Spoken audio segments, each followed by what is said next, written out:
buenas noches, queridos amigos. Bienvenidos a Quien Tiene la Razón. Estamos como siempre con ustedes a partir de las 7 de la noche. Gracias por acompañarnos. Y hoy amanecimos con una noticia que ha generado muchísimas interpretaciones. El presidente Martín Vizcarra subió 10 puntos en su aprobación y llegó del 39 al 49%. A la gente definitivamente le ha gustado el discurso de 28 de julio. Más allá de las medidas, le ha gustado que el presidente logre canalizar la insatisfacción que había en la población. Y le ha gustado tanto el discurso del presidente y les ha gustado tanto las propuestas que incluso un tema como la bicameralidad, que no tenía mayor apoyo popular, ahora la gente se la está pensando y le parece bien que haya Cámara de Diputados y de Senadores. La otra cara de la moneda la trae Keiko Fujimori. Su desaprobación está en el punto más, su aprobación está en el punto más bajo, obviamente la aprobación en el más alto. Tenemos 81% de peruanos no aprueba a Keiko Fujimori, el 14% solamente la respalda. ¿Por qué esta caída libre de la lideresa de la oposición? Varias interpretaciones. Le ha caído como quincha aquello de la señora acá, ni siquiera se sabe si es ahí a quien se refiere, pero las personas lo han interpretado como que estaría involucrada, por supuesto, esto es una condicional, hablamos de interpretaciones en este escándalo de corrupción. Y creo que está pasando algo más. Así como el señor Vizcarra pudo interpretar qué pasaba con su entorno político, la señora Keiko Fujimori no está escuchando la calle, está de espaldas a lo que la gente quiere. Y su Congreso le está costando demasiado caro. Recordemos que Lucho Galarreta sale del Congreso con una desaprobación bastante alta y la gente terminó molesta con Lucho Galarreta. Bueno, eso se le está trasladando a la señora Fujimori, que hay que decirlo con todas sus letras. No ha hecho nada malo. La señora Keiko Fujimori con la justa sí la vemos. Y sin embargo, su aprobación cae y cae y cae y cae en picada. Estos temas, y otros temas, vamos a analizar con nuestros invitados esta noche. Por supuesto, el presidente Vizcarra se ha vuelto más vivo que las arañas, no pierde oportunidad para aprovechar su nueva popularidad y hoy día salió a las calles para dirigirse al Congreso a entregar 3 proyectos de ley que conversaremos con nuestros invitados. Fijémonos cómo fue el día de hoy del presidente Vizcarra. Primero estuvo en Pucallpa, luego estuvo caminando por las calles de Lima. No basta cambiar a un corrupto, tenemos que sacar a todos. Y eso lo queremos hacer con la reforma del sistema de justicia. Por eso hemos pedido que el pueblo se pronuncie para cambiar la elección del Consejo Nacional de Magistratura. Porque todos esos jueces eran elegidos por un grupo de personas que no tenían la capacidad moral. El que elige un juez o un fiscal, el principal requisito es que sea honesto. Para saber el futuro del referéndum planteado y la decisión que va a tomar la población, no necesito ayahuasca, sino estar en contacto directamente con ustedes. Esté donde esté, vamos a caerle la corrupción, caiga quien caiga. Tremendo Vizcarra, ese no se parece al presidente Vizcarra que había asumido la presidencia y que todo el mundo decía, ¿dónde está? No parece presidente, no se le nota. Pues se tomó en serio su papel, se puso los pantalones de presidente, se amarró la correa y sabe que eso le está dando resultados. Veamos, sin embargo, vamos a ir tema por tema el día de hoy. Veamos cuál es el primer tema que conversamos con nuestros invitados.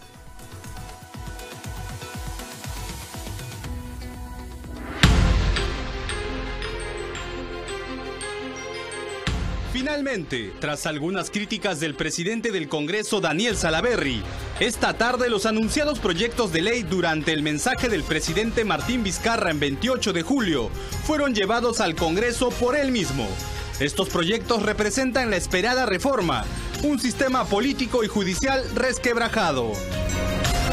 El pueblo quiere ser escuchado, quiere la reforma de la justicia, quiere la reforma política. Y las autoridades estamos en la obligación de escuchar al pueblo. El Ejecutivo ya dio su opinión, dio su consentimiento y estamos dispuestos a esta reforma y, como hemos dicho, vamos a respetar lo que diga la población.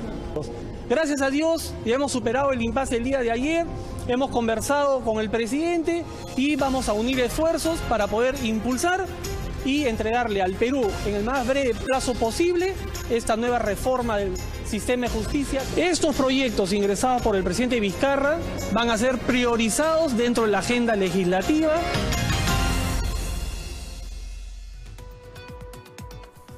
Muy bien, el presidente Vizcarra entonces se fue al Congreso de la República a presentar estos proyectos de ley que deben ser aprobados por el Congreso, revisados por el Congreso para ver si se van a un referéndum. ¿Qué opinan nuestros invitados al respecto? Hoy está con nosotros el congresista aprista Mauricio Mulder y el congresista de Peruanos por el Cambio, Gilbert Violeta. Muy buenas noches, señores. Gracias por acompañarnos. Gracias por la invitación. Bueno, llegó Vizcarra finalmente. Ayer quiso ir, no estaba el señor Salaverry. No sé qué opinan ustedes, parece que el señor Salaverry se molestó más de la cuenta y el señor Vizcarra decía, bueno, pues voy hoy caminando. Bueno, le explicó hoy día, si me permite, Mauricio, sí, por favor. Comenzar, tuve la oportunidad de acompañarlo al presidente Vizcarra cuando entró a conversar con el presidente Salaverry y le explicó que había sido en realidad un malentendido porque llamó la secretaria del presidente Vizcarra para preguntar si es que podía ir, pero parece que en la secretaria transmitió mal el mensaje y se armó malentendido, ¿no? Es como raro que estos problemas, y creo que además en este ambiente de crispación, no se resuelvan con otra llamada por teléfono. Que lo hizo el premier luego. De acuerdo, porque resultó un poco chocante que saliera el presidente del Congreso a decir, este es un golpe bajo, y la gente no entendía muy bien qué pasaba, ¿no? Malas formas borran buenas intenciones, ¿no? Ajá. Bueno, pero ya dejémosle en la anécdota de la política, ya lo ha hecho. El presidente está empezando a hacer política, obviamente está bien aconsejado con su nueva contratación. ¿No han pasado ustedes por Palacios? No, pero sí sabemos quiénes son los que están asesorándolo al presidente, está muy bien. No son peruanos, pero no importa. Y creo que él está haciendo política, es normal, está haciendo política y eso es lo que hace todo político. ¿Quiénes están asesorando al presidente? Yo no sé, cuéntenos. Maximiliano Aguiar. Ajá. Maximiliano Aguiar, es un argentino. Argentino, sí, que tiene bastante experiencia, además, sí, así sí. es. Bueno, está bien que se rodee de gente que lo necesitamos, correcto. Que el presidente ojalá que no sea bien, un futuro Fabri. Es un buen dato nada más. Nada más. Lo importante es que, bueno, está haciendo política, correcto, eso es el papel que le corresponde. Y claro, aprovecha un poco de hacer política contra el Parlamento porque eso le da cierta popularidad. Pero ahora, tampoco tan contra, que eso es lo interesante, ¿no? O sea, se mantiene en el límite. Es que si tú quieres hacer una reforma del Parlamento, él ha tenido ahí una actitud ambivalente. Por un lado, presenta un buen proyecto de ley, que lo he estado repasando, que es el tema de la bicameralidad y establece un criterio de modificación del artículo 90, pero por otro lado plantea un proyecto que es ya, como decir, carne a los leones, ¿no? De todas maneras, no reelección de los parlamentarios. Y es el que más opiniones en contra ha tenido de toda la intelectualidad y de la gente que sabe, por supuesto. ¿no? Entonces, claro, eso es política, está bien, yo no me quejo, pues así es como funciona este juego, ¿no? Pero hay que advertir que lo que realmente el presidente está haciendo es pasar una coyuntura importante, pero no está cometiendo los temas de fondo, porque los temas de fondo en el Perú no son ni la reelección de los parlamentarios, ni siquiera la existencia del Senado. Los temas de fondo ya son integrales. Y esos no han venido en estos tres proyectos. Han venido en los anteriores, que es el del Consejo Nacional de la Magistratura y el tema del Poder Judicial y la visión del Estado, el tema de la transparencia, el tema de la probidad, el tema de ese tipo de cosas que no van a pasar por referéndum, solamente van a llevarse en el ámbito del Congreso. Totalmente claro el punto de Mauricio. Antes de pasar a los detalles de los proyectos y cuál va a ser yo quiero hacer un comentario sobre esto de que si el presidente está jugando contra el Parlamento. Yo creo que no. Por ahí yo creo que el Parlamento puede aprovechar esta oportunidad y puede convertirse en un ganar-ganar del Ejecutivo y del propio Parlamento si es que trata estos temas con celeridad y si saca estas reformas con prontitud como se espera, y al final la imagen alicaída del Parlamento podría mejorar. O sea, ¿tú estarías de acuerdo que el Parlamento, por ejemplo, si hace la modificación con 87 votos, ya no haya referéndum? Bueno, hay un costo menos. Bueno, es lo que dice la Constitución, pero la Constitución también dice que en realidad la regla de la Constitución es que la primera votación se hace en el Parlamento y la segunda se hace por consulta ciudadana, salvo que sean doble votación, y esa es la excepción, salvo que sea doble votación en dos legislaturas distintas. Es lo que dice la Constitución. De acuerdo, pero hay una cosa interesante. Lo que dice el congresista Violeta es, si el Congreso hace lo que el presidente quiere, se va a montar en esta nueva popularidad del presidente. Tiene sentido. Sin embargo, hay temas que no son tan fáciles. Efectivamente, la bicameralidad va a pasar fácil.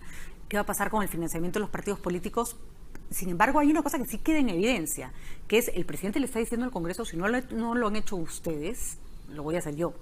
Y ahí es cuando los temas de fondo de los que reclama Mauricio Mulder el Congreso no los ha resuelto finalmente. Bueno, ¿no? ya, correcto, pero él ha presentado proyectos de ley en ese sentido. Entonces vamos a tener que trabajar en la misma velocidad lo que tiene que ver con todas las modificaciones de la estructura judicial del país, que ya están presentados los proyectos, más lo que han presentado los mismos parlamentarios, y en paralelo el otro, que es el de la modificación constitucional. Pero el Congreso no es una mesa de partes, eso sí es clarísimo. No se trata simplemente de blanco o negro y así como va, porque incluso hay un error. El presidente está enviando en el tema de la no reelección de los parlamentarios una modificación del artículo 90 de la Constitución, en donde se le agrega una frase que dice los parlamentarios no podrán ser reelegidos. Y en el de la bicameralidad está mandando otro artículo 90 en donde está el Senado, la Cámara de Diputados, etcétera, y las atribuciones que tiene, y ya no se menciona el tema de la reelección o no. O sea, tiene que hacer otro artículo 90 que entonces, incluya claro, todo, hay que redactar, ¿no?, uno solo. Así es. Hay que redactar uno solo. Lo mismo... Pero para eso está el Congreso. Exactamente. ¿No? Entonces, por eso digo, no es una mesa de partes, hay que analizarlo y hay que hacer después un solo proyecto de modificación constitucional. Que pasa y ese es el que se va al referéndum. Yo quería hacer énfasis en eso último. A ver. Lo que finalmente se consulta a la población es el texto final que apruebe el Parlamento. O sea, aquí hay una iniciativa, tenemos varias otras iniciativas. De hecho, yo tuve una iniciativa legislativa también promovida por mi bancada sobre el tema de no reelección indefinida. Claro, nosotros hablábamos de una reelección, ¿no?, inmediata. Pero eso es parte del debate y al final se aprobará un texto y ese texto va a consulta popular. O sea que si en el debate se aprueba que sí haya reelección, también va con ese texto. Bueno, al final ese es el texto que se somete a referéndum, ¿no es cierto? Eso es lo que dice... O sea, ustedes, para que el público entienda con claridad, tienen que consensuar un texto. Ese es el y texto al que se pregunta sí o no. Claro, pero lo importante que está diciendo Gilbert, lo importante que está diciendo es que el texto que va a ir al referéndum lo hace el Parlamento. Bueno o malo, pero lo hace el Parlamento. Sobre la base, pero vamos, ha habido un insumo del Ejecutivo. No, sin duda, sin duda. No se puede, el insumo del Ejecutivo, obviar, ¿no? había otra vía que, digamos, era teóricamente debatible, que era si es que el Ejecutivo podía convocar directamente un referéndum. Hay una sentencia del Tribunal Constitucional que desliza esa posibilidad que interpreta el artículo 106 y el 32 de la Constitución. Yo hubiera suscrito una cosa así en su momento, pero ya el Ejecutivo decidió esta vía. Esta vía es, mando mi proyecto al Legislativo, el Legislativo debate, aprueba un texto y eso se somete a referéndum. De acuerdo. Entonces, ese es el camino. ¿Cuán dispuesto está el Congreso a realizar el trabajo que el señor Vizcarra, con asesor, sin asesor, no sé, pero viene como un cohete, ¿no? Lo acabamos de ver en Pucallpa y está, no está dispuesto ni a quedarse sentado ni a quedarse callado. No, entonces va a haber presión política. No, pero yo creo que el Congreso va a ver las cosas con buenos ojos. La verdad es que, por ejemplo, en el tema de fondo de la bicameralidad, el consenso va creciendo. Esos son temas que se plantearon desde hace bastante tiempo, pero el fujimorismo tenía pues la posición así ultra, ¿no? No, mi Constitución no me la mueven ni una sola coma, ¿no? No, y además clase de política elemental, ¿no? Mete una medida que no te gusta con otra que sí te gusta y vas a generar, ¿no? Exactamente. Entonces ahora va a haber justamente ese esquema, porque hay la no reelección, pero hay la bicameralidad y entonces se tendrá que plasmar en un texto bastante claro.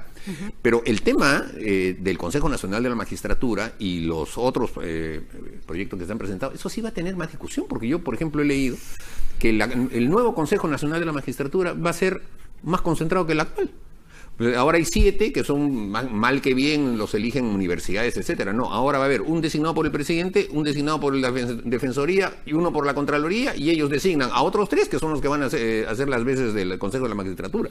Entonces, puede ser una idea, digamos, interesante o revolucionaria, pero así nomás no me parece. Entonces tendríamos que... No sé si va a solucionar las cosas, porque al fin y al cabo lo que ha pasado no es cuestión de instituciones, sino de hombres. Y también...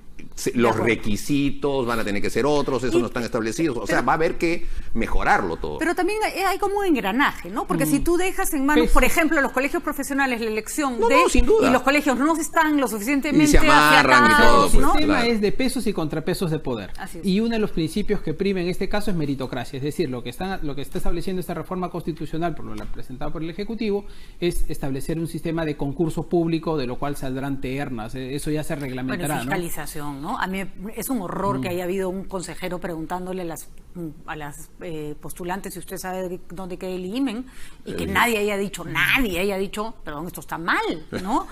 Bueno, ha habido varias pésimas preguntas. No, pero había un montón de gente mirando esto, los otros consejeros, tiene que haber un sistema de control externo que aleatoriamente pida los videos a ver qué se está preguntando. Pero además las personas que postulan ya deben haber tenido una carrera y una vocación de querer ser jueces o fiscales. Porque el salto del abogado que tiene 10 o 5 años de ejercicio de la abogacía y de repente, bueno, se amarra porque el de mi promoción es el que me va a preguntar o por cualquier cosa y me paso al otro lado, eso es bastante dañino. Claro, hay que restablecer la carrera judicial, la vocación judicial. Claro, uno postula, si entra por primera vez a cargos menores. Y va subiendo en los años. Y para llegar a ser juez supremo tienes que haber sido juez superior y etcétera, ¿no es cierto? Entonces, y una especialidad que probablemente tenga que nacer en las mismas universidades. No es lo mismo ser un abogado litigante que un administrador de justicia.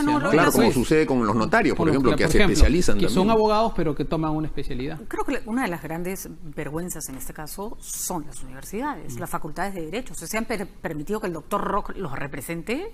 O sea, de verdad que están para hacer un mea culpa y pedir disculpas públicas a todo el Perú, ¿no? Bueno, sin duda alguna. Es que lo que pasa es que la Facultad de Derecho es lo más barato que hay, pues. Solamente tienes una persona hablando con una tiza, no tienes que poner laboratorios ni nada. Y entonces... Por eso es importante que si va a participar la academia sean las universidades 100.000 abogados calificadas. No, sí. Por más que haya miles de corruptos, habemos 100.000 abogados. Yo me disculpará, pero gracias a Dios ¿Cuántos lingüistas hay? 4 gatos, pues. Estoy en lingüística, es una linda carrera. ¿Tenemos pausa, Catalina? Tenemos WhatsApp. A ver, ¿qué dice la participación de nuestro público?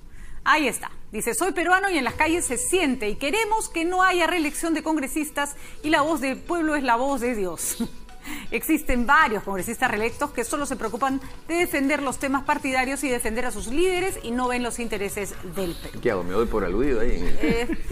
Yo la verdad debo reconocer que hay pocos congresistas reelegidos y que debo reconocer que si bien no me gustan todos, algunos no entiendo porque son reelegidos, Mauricio Mulder no está en ese grupo, por supuesto, sí creo que la experiencia es importante. Sí creo que la experiencia es importante. Ahora, tal vez con 2 cámaras, la reelección puede ser en la cámara siguiente, es decir... Claro, ya se tendrá que evaluar, ¿no? Pero todos nuevos es muy complicado.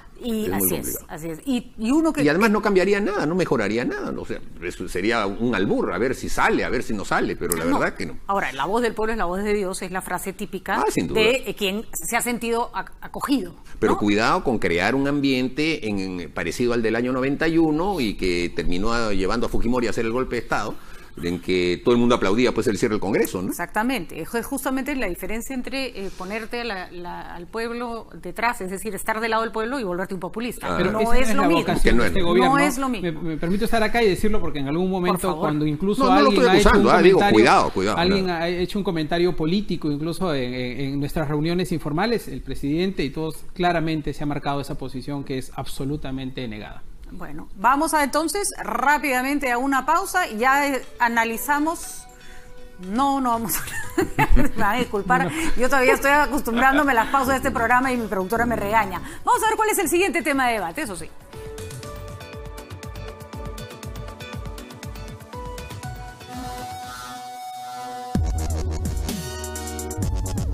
Los gastos del partido de Keiko Fujimori continúan en la mira. Cuentas poco claras ocasionaron que la Fiscalía inicie un proceso de investigación sobre aportes a la campaña presidencial de Fuerza 2011, aportes que hoy fueron rotundamente negados. ¿Usted estaba en la capacidad de dar $5.000 en el año 2011? Doctor, yo no estaba en la capacidad todo el tiempo, yo he sido en mis condiciones precarias, doctor. Yo he sido una persona que yo no soy una persona adinerada. Soy una persona pobre que yo no tengo recursos para yo donar estas cantidades. Para mí es una novela, porque los organismos encargados para esto, como es el OMPE, han demostrado que el único partido que ha hecho lo posible para tener todas las cuentas claras ha sido Fuerza Popular.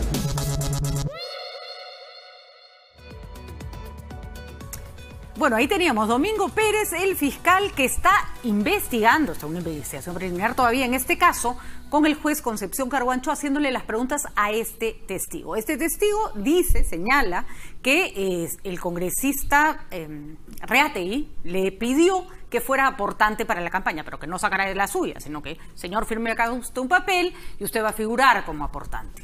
Bueno, eso, según el testigo, efectivamente ocurrió. Y el testigo ha señalado además que estarían ofreciéndole dinero para que cambie su testimonio.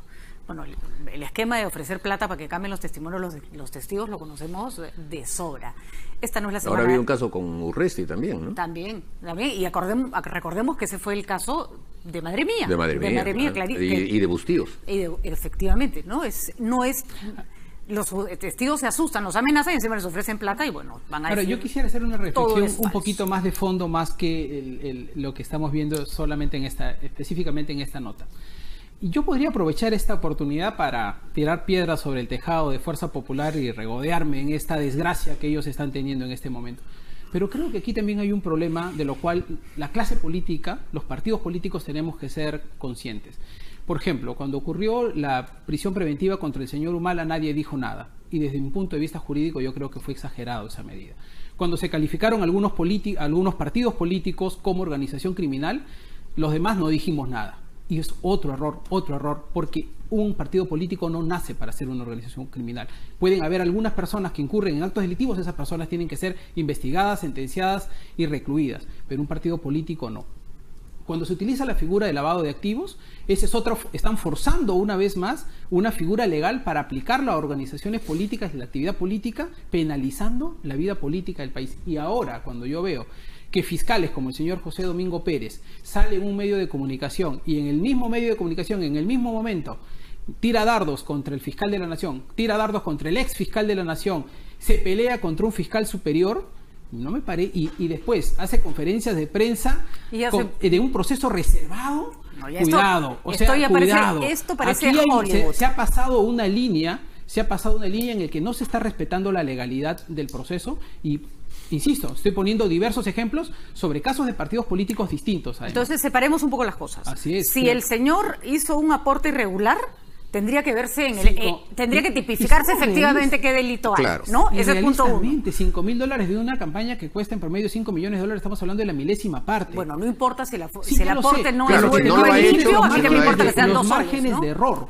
que también pueden haber en eso. Si no lo ha hecho es punible, pero la ley establece que el órgano competente para el análisis contable de las campañas electorales y de la vida común de los partidos políticos es la OMPE. Tiene una gerencia que envía cada 3 meses a los partidos políticos equipos de auditores que se ponen a ver todos los ingresos y las salidas. Cada mes. Nosotros hoy día tenemos a la OMPE en nuestra inspección. Pero se ha cambiado la ley en el Congreso y eso se va a hacer expost. O sea, ya cuando ya esté no se ha cambiado la ley de partidos políticos. Todos los meses. Me refiero a las campañas políticas. No, también. No. Lo que pasó con el tema de las campañas es que tú, como tienes que hacer cada 3 meses, cuando hay campaña general, el informe que haces en marzo, en lugar de hacerlo en marzo y que después en abril hagas otro, haces un informe de campaña en abril, solo cuando hay campaña cada 4 años. Era solamente para no tener que hacer un informe en marzo y otro informe en abril, no era que se estaba ocultando nada. Pero no importa, igual son informes que la OMPE los analiza contablemente y te hacen cualquier cantidad de reparos y tú tienes que empezar Pero vamos. Entonces, solo cuando la OMPE dice, bueno, tú no has logrado dar respuesta a estos dineros, es que ese tema pasa al Ministerio Público. Pero este caso no sirve para ejemplificar, por más que sean 5.000 soles, $5.000, 5.000 lo que sea. ¿Cómo puede la OMPE ir con cada aportante, ¿no es cierto? Pero este señor no lo ha descubierto Pero yo me imagino que será aleatorio. No, lo que ha pasado no es aleatorio, uno por uno. Y esta persona que está allí, según ha manifestado cuando me ha preguntado, dijo ante la OMPE que sí había, y ahora está diciendo lo contrario. Entonces está bien, de acuerdo. ¿No? Pero bueno, no importa. Hay uno de los proyectos que ha mandado también el Ejecutivo que es sobre el tema del financiamiento de los partidos. ¿Ya? Y ahí se está estableciendo el financiamiento público y el financiamiento privado. Que el financiamiento privado dice, debe ser bancarizado todo. Eso dice la ley. Lo que pasa es que la ley pone un mínimo de, creo que son 500 soles que se puede hacer así en dinero en efectivo. Bueno, pero que sea un sol, pues ya. Aunque sea un sol, va a tener que ser bancarizado. Bancarizado. No es tan difícil, ¿eh? Ya. Que se declare durante la campaña, eso ya se hace. Que se haga con formularios ad hoc, y eso ya es medio burocrático, que los emita la OMPE y el Jurado Nacional de Elecciones visado para que solamente con esos formularios valga tu contabilidad. Y que además se reciba dinero público. Y hasta el día de hoy, el dinero público que ya está establecido en ley ha quedado como prerrogativa de partidos, porque, por ejemplo, nosotros hemos tomado una decisión interna de no aceptar el dinero público. Aunque, claro, estamos tan rangalidos que ya hay ganas de hacerlo. Pero esa es una discusión también. O sea, el país va a aceptar que el país va a aceptar que con dinero público se financian los partidos. No, eso es una medida complicada, pero lo que no es popular, pero lo que no quiere decir que no sea interesante, digamos, ¿no? Yo creo que el camino es que a la larga tenemos que llegar al financiamiento público para la actividad política, porque yo te pongo un ejemplo, en el peor, digamos, en el escenario más caro, una campaña política para un partido que le cueste 5 millones de soles, multiplicado por 15 partidos políticos, o sea, estamos hablando de 75 millones de soles en una campaña. ¿Cuánto cuesta la corrupción en el Perú? 13.200 millones de soles cada año. No hay punto de comparación. Pero a ver, un ratito.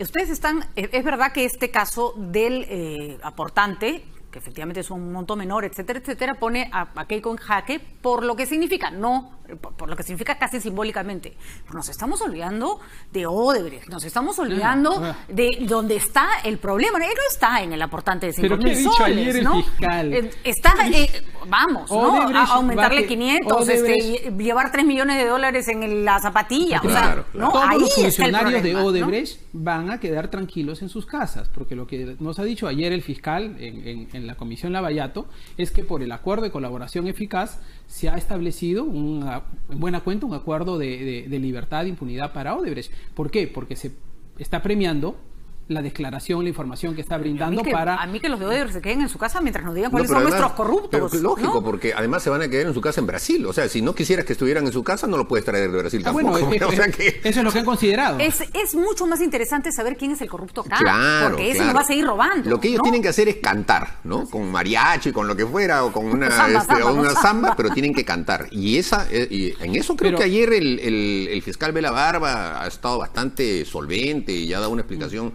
muy sólida del tema, demuestra conocerlo, pero está en un contexto de broncas en la que ha salido el fiscal Sánchez diciendo que penosa la actuación del señor Chávarri, y ahora sale el Domingo Pérez desmintiendo, y una conferencia de Hamilton Castro. Esto hay que pararlo. El Ministerio Público está haciendo ya una politiquería barata. Además, no pueden seguir en ese plan entre ellos. Además tenemos un tema pendiente. La Lavajato no se ha resuelto. Y a ver, Está corrígeme, aguantado. Congresista Violeta, no es fácil entrar en negociación con otras fiscalías, y si ven este laberinto no te dan en buena cuenta lo que ha dicho el fiscal Vela Barba es que ellos han suscrito un acta de entendimiento para la renegociación de la colaboración eficaz sobre la base de ignorar, de no tener a la mano el acuerdo original firmado con el fiscal Hamilton Castro. O sea, hemos suscrito una adenda, pero no sabemos el contrato original, en buena cuenta. Entonces, ¿a qué nos estamos sometiendo? A que este proceso otra vez va a comenzar, digamos, casi de punto cero. El problema con este caso, y después vamos a la pausa y que conversaremos otros temas, es que uno, no sé si les pasa a usted, no sabe si lo que se dice que se está haciendo para esclarecer en realidad en el fondo está entorpeciendo. Hay una suerte como de doble discurso que asusta, ¿no? Vamos a pedir, vamos a hacer. Y tú dices, ya, pero ¿esto ayuda o entorpece? Es típico de los delitos de cuello blanco, pues engañar, ¿no? Disfrazar las cosas, etcétera.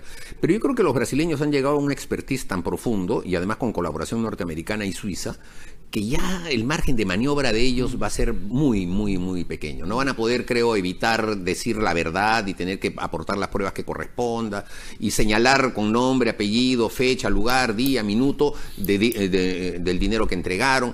No les queda otra, porque si no, Brasil mismo, ese es el convenio que se tiene entre el Perú y Brasil, Brasil mismo les recorta a ellos allá la colaboración. De acuerdo, ojalá que pase, pero además tenemos que resolver el tema acá, porque más allá de que no sea el peor problema de corrupción, yo creo que es uno de los más graves en términos de que si alguien entra mal, empieza mal, si ya entras a gobernar con corrupción tras la espalda, ¿ya qué te puedes esperar? ¿No? Y además, ¿a cambio de qué todos estos dineros? ¿A cambio de qué? Es la gran pregunta. Vamos a ir a una pausa y regresamos con el congresista Mauricio Müller y Gilbert Violeta. Estamos en ¿Quién tiene la razón?